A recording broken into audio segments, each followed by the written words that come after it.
Assalamualaikum warahmatullahi wabarakatuh. Perkenalkan, saya Ayu Ramadhani Nasution, NIM 503240099. Saya dari kelas AKS 1D. Di sini saya akan menjelaskan analisis saya dengan tema posisi geostrategi Indonesia dalam konteks ketahanan nasional. Di sini saya akan menjelaskan bagaimana posisi geografis Indonesia berpengaruh terhadap ketahanan nasional, baik dari segi ancaman internal maupun eksternal. Serta saya juga akan memberikan contoh kasus yang relevan yang menunjukkan bagaimana posisi geografis ini mempengaruhi kebijakan dan strategi Indonesia. Selanjutnya saya akan menjelaskan latar belakang. Apa yang dimaksud dengan geostrategi? Nah, geostrategi ini adalah strategi dalam memanfaatkan geografi negara untuk menentukan kebijakan, tujuan, serta sarana-sarana untuk mencapai tujuan nasional bangsa Indonesia. Lalu, apa yang dimaksud dengan ketahanan nasional Indonesia? Nah, ketahanan nasional Indonesia ini adalah kondisi di mana bangsa Indonesia yang mencakup segenap aspek kehidupan nasional yang terintegrasi. Nah, berisi keuletan dan ketangguhan yang mengandung kemampuan untuk mengembangkan kekuatan nasional dalam menghadapi dan mengatasi segala ancaman, baik yang datang dari luar maupun dari dalam, untuk menjamin identitas, integritas, dan keberlangsungan hidup bangsa dan negara, serta perjuangan mencapai tujuan nasional.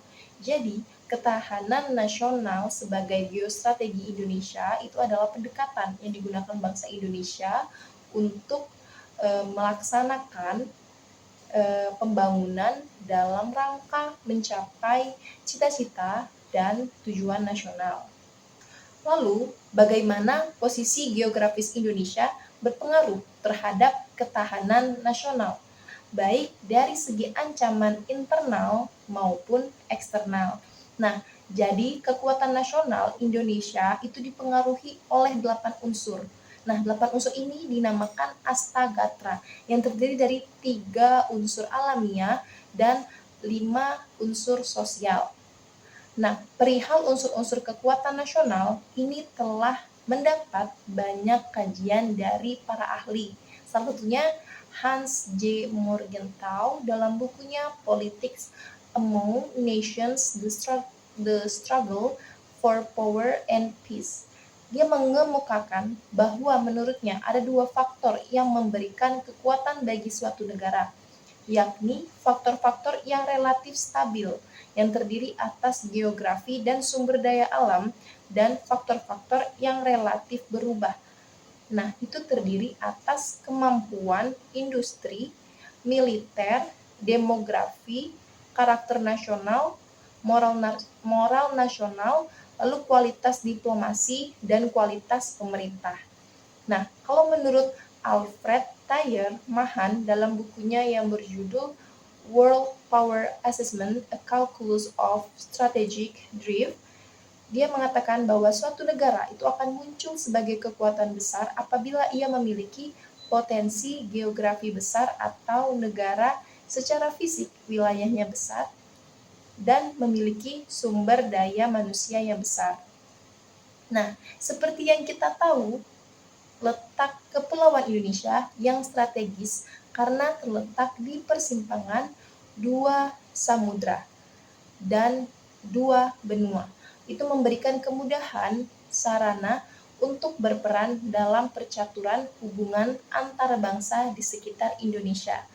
Nah, kedatangan bangsa Eropa yang saling berebut pengaruh mulai bangsa Portugis, Spanyol, Belanda, Inggris, sampai bangsa Asia seperti Jepang, itu menunjukkan bahwa wilayah Nusantara banyak memberikan aspirasi kepada berbagai bangsa di dunia untuk memperebutkan dan menguasainya. Maka penting bagi negara Republik Indonesia untuk memiliki ketahanan nasional. Lalu, bagaimana pengaruh terhadap ancaman internal maupun eksternal? Nah, ancaman internal, yang pertama ada tantangan pemerataan pembangunan. Nah, kondisi geografis kepulauan itu menyulitkan pemerataan pembangunan dan pelayanan publik ke seluruh wilayah. terutama daerah terpencil. Nah, hal ini dapat memicu kesenjangan ekonomi dan sosial antar daerah.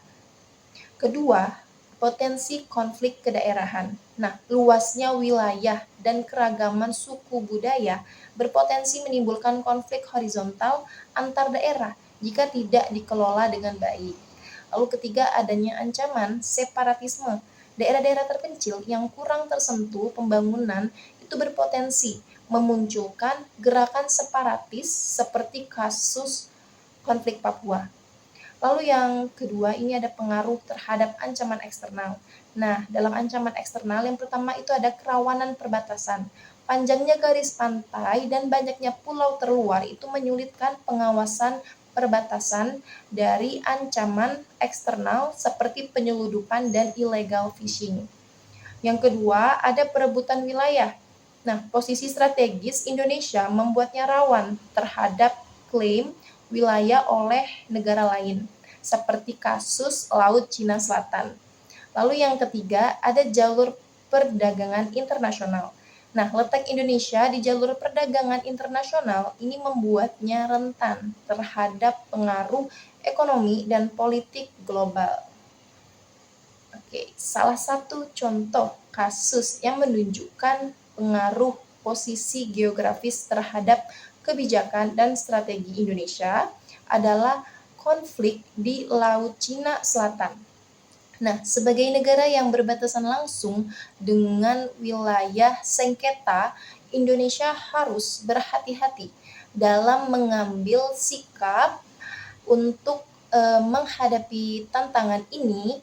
Pemerintah Indonesia menerapkan beberapa kebijakan dan strategi.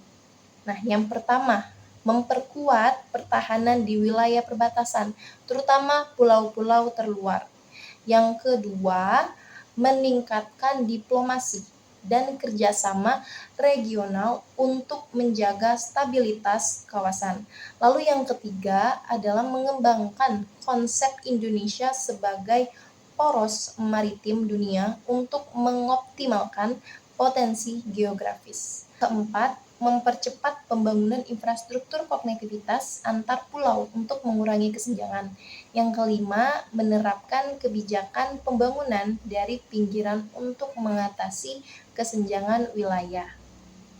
Nah, dengan strategi-strategi tersebut, Indonesia berupaya mengubah tantangan geografis menjadi peluang untuk memperkuat ketahanan nasional dan posisi strategisnya di kancah internasional. Baiklah, saya rasa itu cukup penjelasan saya mengenai analisis dengan tema posisi geostrategi Indonesia dalam konteks ketahanan nasional. Saya harap teman-teman semua yang nonton video saya bisa mendapatkan pengetahuan mengenai posisi geostrategi dalam konteks ketahanan nasional. Kurang lebihnya saya mohon maaf. Wassalamualaikum warahmatullahi wabarakatuh.